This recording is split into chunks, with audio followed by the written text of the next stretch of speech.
Salut les amis, dans cette nouvelle vidéo, nous allons analyser ensemble les matchs du samedi 14 janvier 2023. Et les matchs sont tellement nombreux que je vais aller rapidement, pas plus de 30 secondes par match, en commençant bien sûr par la Ligue 1. Le premier match, c'est entre Lens et Auxerre. Dans ce match, il faut savoir que Lens, actuellement, est classé deuxième et cherche, n'est-ce pas, à consolider cette deuxième place pour ne pas la perdre au détriment de Marseille. Donc, au niveau de l'état de forme, quand nous regardons, nous voyons simplement que Lens est très en forme que cette équipe de Auxerre. En plus, au niveau de l'effectif, Lens a un léger avantage sur le papier par rapport à Auxerre. Donc, dans ce match-là, défensivement, Lens qui est très assise, je pense que va malmener cette équipe de Auxerre avec vraiment la manière. Je vois une victoire de Lens et plus de 2 buts dans le match, sans hésitation. Le second match va opposer Marseille à Lorient. Marseille cherche à détrôner Lens pour occuper la deuxième place de manière provisoire, en attendant, alors que Lorient de son côté cherche à faire une surprise pour monter dans les places européennes. À partir de 5e, tu joues au moins la C4. Donc ce match sera un match assez intéressant et en même temps beaucoup ouvert, parce que Lorient a une attaque de feu, mais cette équipe-là n'est pas au niveau de Marseille qui est en forme, plus que cette équipe de Lorient, et qui est également sur le papier au niveau de l'effectif a un léger dessus par rapport à Lorient. Je pense que dans ce match-là, il aura pas mal de buts. Je vois les deux équipes marquées, certes, mais je ne vais pas aller sur cette base. On va jouer simplement plus de 2 buts dans le match, plus de 2,5 buts dans le match. C'est une cote 1,53, plus de 2,5 buts. Il y a le match qui oppose Lyon à Strasbourg. Ce match aussi, il est assez intéressant. Lyon cherche, n'est-ce pas, à monter dans le classement pour se rapprocher des places européennes, alors que Strasbourg doit prendre des points pour sortir la zone rouge. Au niveau de la motivation, pas de motivation d'une équipe par rapport à une autre. Au niveau de l'état de forme, Lyon est en forme actuellement par rapport à cette équipe de Strasbourg, quand on se fie aux 5 derniers matchs. Et en plus, à domicile, Lyon fait mieux que Strasbourg à l'extérieur. Strasbourg à l'extérieur ne se retrouve pratiquement pas. C'est pourquoi je pense que dans ce match-là, simplement, Lyon va s'imposer sans grande difficulté. Et je donne buteur également Lacazette, pour ceux qui aiment tenter les buteurs. C'est tout pour le championnat français. On va aller en Turquie. Le premier match, c'est Antalyaspor et Giresunspor. Ici, il faut savoir simplement que les deux équipes-là sont au côte à côte. Il y a Antalyaspor qui cherche à prendre des points d'avantage pour s'éloigner de la zone rouge, alors que Giresunspor en fait de même. Au niveau de l'état de forme, actuellement, Giresunspor est un peu en forme que cette équipe d'Antalyaspor. Mais à domicile, je pense que ça sera un peu compliqué pour cette équipe de Giresunspor de remporter le match, parce que quand on se fie au tête à tête entre les deux équipes, on voit clairement qu'Antalyaspor pose beaucoup de problèmes à cette équipe de Giresunspor. Donc, je pense que dans ce match-là, simplement, puisque Giresunspor est mieux classé, je pense que les deux équipes vont trouver le chemin des filets. Mais on peut jouer un autre type de pronostic, comme je le disais tantôt. On peut jouer également plus de 2,5 buts dans ce match. Plus de 2,5 buts, ça va passer. Le second match, c'est entre Adanaspor et Ankaragucu. Ici, il faut savoir qu'Adana est bien classé actuellement. Il cherche à consolider ou à prendre encore des points pour, n'est-ce pas, entrer dans les places européennes, alors qu'Ankaragucu cherche à s'éloigner davantage de la zone rouge. Au niveau de l'état de forme, c'est le même niveau de forme actuellement entre les deux équipes. Et quand on regarde les matchs à domicile, Adana fait bien à domicile, alors qu'Ankaragucu aussi est très bien à l'extérieur. C'est pourquoi dans ce match, je pense que simplement les deux équipes vont finir par trouver le chemin des filets au vu de l'état offensif de chaque équipe et l'état défensif. Konyaspor face à Besiktas. Ce match-là, c'est un match assez intéressant. Voilà, Konyaspor, actuellement, c'est vrai, n'est pas trop à négliger et occupe la 7e place. Besiktas cherche à rentrer dans les places européennes. Au niveau de l'état de forme, Besiktas est la deuxième équipe la plus en forme actuellement, quand on se fie à l'ensemble des matchs. Et quand on regarde les matchs à domicile, Konyaspor ne fait pas bon travail à domicile avec une seule victoire en 5 rencontres. Et les matchs à l'extérieur, on a eu l'équipe de Besiktas aussi qui a fait une seule victoire pour 2 défaites. Je pense qu'à ce niveau-là, voilà, il y a beaucoup de trucs, mais l'expérience va beaucoup jouer dans ce match. On va aller simplement sur la base de la victoire de Besiktas dans ce match-là à cause de l'expérience de Besiktas. Il y a le match Trabzonspor Başakşehir, un match assez intéressant et ouvert. Ici, les deux équipes se connaissent en termes d'expérience et ils se sont confrontés plusieurs fois. Vous allez voir, ils ont eu plusieurs confrontations. Trabzonspor et Et cette équipe de Basakechi, c'est 4 victoires pour Basakechi et 2 victoires pour Trabzonspor et plusieurs matchs nuls entre les deux confrontations. Et quand ils se croisent, les matchs est un peu serré. Mais je pense qu'actuellement, vu le niveau défensif de chaque équipe, ce match-là va se solder par but partout.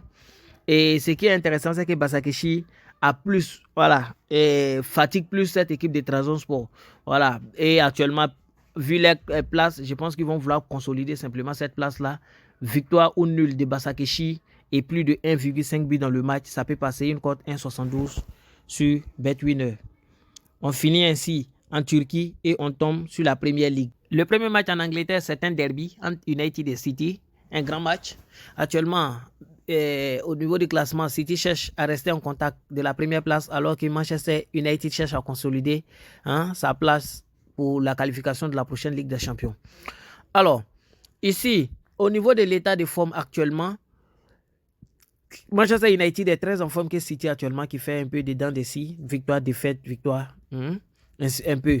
Et à domicile, Manchester United, c'est 4 victoires pour un seul match nul. Et à l'extérieur cette année, Manchester City, c'est aussi 4 victoires pour un match nul. C'est un match qui sera assez intéressant, d'autant que les deux équipes se connaissent très bien, ils se maîtrisent. Et quand les deux se croisent, il y a beaucoup de buts, il y a pas mal de buts dans le match. Mais je pense que dans ce match-là, United ne pourra pas perdre à domicile face à cette équipe de City. Victoire ou nul de Manchester United. Mon premier pronostic. Mon second pronostic dans ce match, simplement, c'est les deux équipes marquent. Et un troisième pronostic, c'est un but pour Erling Haaland, un but pour Rashford. Donc, chacun choisit ce qu'il arrange. Un but pour Rashford de l'autre côté, une cote 3. Un but pour Erling Haaland, une cote tendant vers 2, 1,80 par là. Et puis, vous regardez, les deux équipes marquent une cote 1,66. Voilà, victoire ou nul de United. Chacun choisit ce qui lui semble bon pour tous ceux qui jouent les paris individuels. Si vous voulez combiner, allez-y sur la base du fait que les deux marquent. Il y a Brighton qui joue face à Liverpool. Ici, Liverpool n'est pas trop en forme actuellement et Brighton également. Au niveau du classement, les deux cherchent à consolider leur place. Pourquoi pas remonter et se rapprocher des classes européennes. Et quand vous regardez simplement l'état de forme des deux équipes actuellement, Liverpool est un peu plus en forme que Brighton. 7 à domicile. Brighton n'est pas trop ça, avec seulement une victoire en 5 rencontres. Et à l'extérieur, cette équipe de Liverpool aussi n'est pas trop ça, avec 2 victoires en 5 rencontres. Mais quand même, Liverpool reste quand même un peu supérieur. Mais les joueurs de Brighton sont beaucoup vifs et costauds, surtout le milieu de terrain. Je pense qu'ils vont causer beaucoup de problèmes à cette équipe de Liverpool. Les deux équipes vont trouver le chemin des filets. Everton, Southampton. Les deux équipes ne sont pas en forme actuellement. Everton cherche à prendre des points pour sortir de la zone rouge, de même que Southampton. Les deux sont très mal classés. Mais à domicile, Everton reste quand même une équipe qui est un peu redoutable par rapport à cette équipe de Southampton. Et au niveau de l'expérience, il n'y a rien à dire. Les deux équipes sont assez expérimentées. Quand on regarde à domicile, c'est vrai que ça ne va pas trop chez Southampton, mais à l'extérieur, chez Everton. Mais à l'extérieur, cette équipe de Southampton aussi, ça ne va pas. Et donc, il faut dire que ce match sera un match assez compliqué pour Southampton, surtout qu'Everton joue à domicile. Je pense qu'ils seront plus motivés. C'est la motivation qui va beaucoup jouer. Victoire de Everton, victoire sèche d'Everton. Voilà pour celui qui veut tenter. Le quatrième match, c'est entre Nottingham et cette équipe de Leicester. Leicester qui est cette année une équipe qui est quasi finie, une équipe qui se retrouve pratiquement pas. Actuellement, les deux jouent pour le maintien, pour ne pas descendre, n'est-ce pas, en zone de relégation. Pourquoi pas pour monter, pour espérer en fait éviter la descente aux enfers. Ça, c'est au niveau du classement. Les deux équipes sont au côte à côte, au nez à nez. Au niveau de l'expérience, Leicester reste quand même une équipe très expérimentée par rapport à cette équipe de Nottingham. Donc, ils vont prendre un léger dessus. Au niveau de l'état de forme, quand on regarde l'état de forme actuellement, global, on se rend compte simplement que les deux équipes, là, on ne peut pas dire une équipe est en forme qu'une autre, parce que c'est seulement ces deux équipes ont pris 17 points depuis le début du championnat et les 5 derniers matchs, c'est 2 victoires chacune. Et quand on regarde à domicile, Nottingham à domicile, c'est 0 défaite sur les 5 derniers matchs. Et à l'extérieur, quand on regarde cette équipe de Leicester également, ils font mieux à l'extérieur avec seulement 2 défaites pour 3 victoires. Je pense que l'expérience va beaucoup jouer dans ce match. Et Leicester ne pourra pas perdre victoire ou nul de Leicester. Wolverhampton face à West Ham United. Ici également, les deux équipes sont très mal classées et jouent pour sortir de la zone rouge pour Wolf et pour espérer s'éloigner davantage pour West Ham. C'est un match qui sera vraiment chaud. Voilà, et c'est un match où je pense que les deux équipes auront tellement envie de jouer que les deux vont finir par trouver juste le chemin des filets. Ça, c'est mon pronostic. Mais si vous voulez combiner, allez-y sur la base de la victoire ou nulle de Wolverhampton. Et le dernier match, c'est entre Brentford et Bournemouth. Bournemouth, c'est l'équipe la plus perméable cette année, hein, niveau défensif. Cette équipe-là encaisse beaucoup. Voilà, avec 39 buts encaissés et 18 marqués. Donc, défensivement, ils sont pas, offensivement, ils ne sont pas bons, mais défensivement, c'est pire encore. Et je pense que Brentford a tous les rudiments pour causer d'énormes problèmes à cette équipe-là et monter dans le classement. Victoire de Brentford. Après le championnat anglais, c'est le championnat belge. En Belgique, le premier match, c'est entre Seraing et Standard Liège. Au niveau d'expérience, Standard Liège est plus expérimenté. Au niveau du classement actuel également, ils sont mieux classés. Seraing occupe aujourd'hui la dernière place. Au niveau de l'état de forme, il n'y a pas grand chose à dire. Vous allez vous rendre compte simplement qu'au niveau de l'état de forme global, Standard Liège est très en forme que cette équipe de Seraing. À domicile, ils font mieux. À l'extérieur, cette équipe de Seraing, voilà, c'est 2 victoires sur 5 derniers matchs.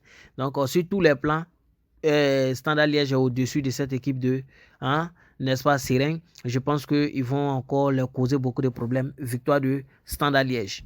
Il y a Open qui joue face à Saint-Trisden. Non, Saint-Tron, pardon, cette fois-ci. Et ici, ce qu'il faut savoir, c'est que Saint-Tron est aujourd'hui 9e et cherche à prendre des points pour entrer dans la zone, hein, des possibles qualifications pour les places européennes, alors que Open cherche à prendre des points pour s'éloigner davantage de la zone rouge. Au niveau de l'état de forme, actuellement, Saint-Tron est plus en forme que cette équipe de comment on appelle ça, Open. Et à domicile, Saint-Tron, c'est 2 victoires, 1 nul pour 2 défaites. Et à l'extérieur, sur les 5 derniers matchs, et à l'extérieur, Open voilà, ne se retrouve pratiquement pas une victoire, 1 nul sur les 5 derniers matchs. Donc je pense que Open a tous les rudiments pour causer d'énormes problèmes à cette équipe, n'est-ce pas, de Saint-Tron. Voilà, c'est vrai que les deux équipes se connaissent, se sont rencontrées plusieurs fois. Mais il faut savoir que cette équipe de Saint-Tron à l'extérieur ne se retrouve pratiquement pas. On va aller sur la base du fait que dans ce match, les deux équipes vont trouver le chemin des filets. Il y a Malines qui joue face à Odsens. Ici, Odsens est en zone de relégation et Malines cherche à prendre des points pour fuir davantage la zone de relégation. C'est un match qui sera assez chaud et Malines à domicile, ils sont plus en forme que cette équipe, hein, n'est-ce pas, de Odsens. Je pense que simplement dans ce match-là, hein, ils vont s'imposer sans grande difficulté. Et il y a Genk qui aujourd'hui premier joue face à cette équipe des Ultra Game. Dans ce match-là, simplement, je ne vais pas faire trop de commentaires. Voilà, vous regardez même, vous allez savoir ce qui va se passer dans ce match. Genk qui a perdu en coupe cette semaine va vraiment se venger sur cette équipe de Ultra Game. Victoire de Genk et il y a plus de 3 buts dans le match, c'est-à-dire plus de 2,5 buts dans le match. Après le championnat belge, je vais tomber en Écosse. En Écosse, il y a Celtic qui joue face à Kilmarnock. Voilà, ici, c'est un match de coupe, mais je pense qu'il aura simplement 3 buts dans le match, plus de 2,5 buts dans le match. Voilà, c'est mon pronostic. Et j'en passe. Maintenant, je tombe sur la Liga espagnole. Ouais, les amis, c'est pas de ma faute. Je parle aussi vite, vous le remarquez. Mais la vidéo fait déjà 14 minutes. Pourtant, moi, je vais vous donner mon point de vue sur l'ensemble des matchs pour vous permettre de confronter ça à vos points de vue pour pouvoir mieux jouer. Ici, tout le reste des matchs, je vais vous donner simplement mon point de vue parce que la vidéo est déjà longue. Entre Valladolid et Rayo Vallecano, après l'avoir analysé, voilà, je vous donne la victoire ou nul de Rayo Vallecano. Entre Gérone et Séville, au vu de l'expérience de Séville et de l'état de forme actuel, victoire de Séville. Osasuna Majorque, également défensivement, Osasuna est très en forme. Voilà, au niveau de la forme, au niveau de l'effectif, Osasuna reste quand même supérieur à Majorque, victoire d'Osasuna. Real Sociedad, Athletic Bilbao. Défensivement, Real Sociedad est l'équipe la plus assise cette année en championnat, en Liga 1. Et Athletic Bilbao aussi offensivement, c'est une équipe qui est très forte. Et actuellement, les deux jouent pour le top 6 pour espérer, pourquoi pas, une place européenne. Voilà, les deux équipes vont trouver le chemin des filets simplement. C'est une cote 1,80 sur OneXBet. Après le championnat espagnol, on tombe en Italie. En Italie, le premier match, c'est entre Cremonese et Monza. Ici, Monza cherche sa toute première victoire, alors que Cremonese cherche à consolider sa place pour sortir de la zone rouge. Et je pense que ici, dans ce match-là, les deux vont trouver le chemin des filets, vu la position des deux équipes actuelles et l'état de chaque équipe. Il y a AC Milan qui joue face à Lecce. Ici, là, je vais donner buteur simplement. AC Milan est au-dessus de Lecce sur tous les plans. Victoire, c'est une cote 1,63, ça va passer. Mais j'ai envie de vous donner un petit buteur, c'est Lao, buteur. Voilà, je pense qu'ils vont marquer dans ce match-là sans tremblement. Voilà. Et il y a Inter qui joue face à Hellas Vérone. Dans ce match-là, simplement, il voit plus de 2,5 buts dans le match. Inter de Milan est très en forme en championnat actuellement. Et je pense qu'ils vont causer beaucoup de problèmes à Hellas Vérone qui ne se retrouve pas. Même si Hellas Vérone est beaucoup expérimenté, je pense que Inter va leur causer beaucoup de problèmes. Après le championnat italien, on tombe aux Pays-Bas. Le premier match, c'est entre Volendam et Valvic. Dans ce match, il donne un avantage à Valvic. Victoire ou nul de Valvic et plus de 1,5 but dans le match. Simplement après analyse. Il y a un Heerenveen qui joue face à Alkmaar. Les deux équipes vont marquer. Alkmaar défensivement n'est pas trop ça actuellement. Il y a Ajax qui joue face à Twente. C'est une victoire écrasante de Ajax. Une cote 1,42. C'est une bonne cote à tenter. Et il y a Sparta Rotterdam qui joue face à Excelsior. Dans ce match-là, simplement, il voit plus de 2,5 buts dans le match. Enfin, le championnat portugais avec Braga qui joue face à Boastiva. Braga est très en forme. Je vous ai dit ça plusieurs fois. Je ne vais pas revenir dessus. Et je pense que voilà, ils ont tous les rudiments pour causer d'énormes problèmes à cette équipe de Boavista avec une cote 1,32. Voilà, je pense qu'ils vont gagner le match. Il y a plus de 1,5 but dans le match. La cote peut atteindre 1,50. Une cote à tenter. Voici un peu ce que je pense des matchs de la journée. Comme je vous l'ai dit, les autres matchs, je n'ai pas pris la peine de les analyser ici, mais sachez qu'avant de vous donner mon point de vue, c'est des matchs vraiment analysés, tout comme les autres matchs. Mais je voulais que la vidéo soit un peu raccourcie. Merci à vous. Bien de choses à votre famille. Et puis vraiment, demain, je vais faire des coupons que je vais mettre dans le groupe Telegram. Ceux qui ne sont pas dans le groupe Telegram, rejoignez le groupe Telegram pour bénéficier de ces coupons. Voilà, ici je vous donne mon point de vue, mais je mettrai quelques coupons dans le groupe Telegram pour ceux qui veulent tenter. Merci à vous, bonne journée.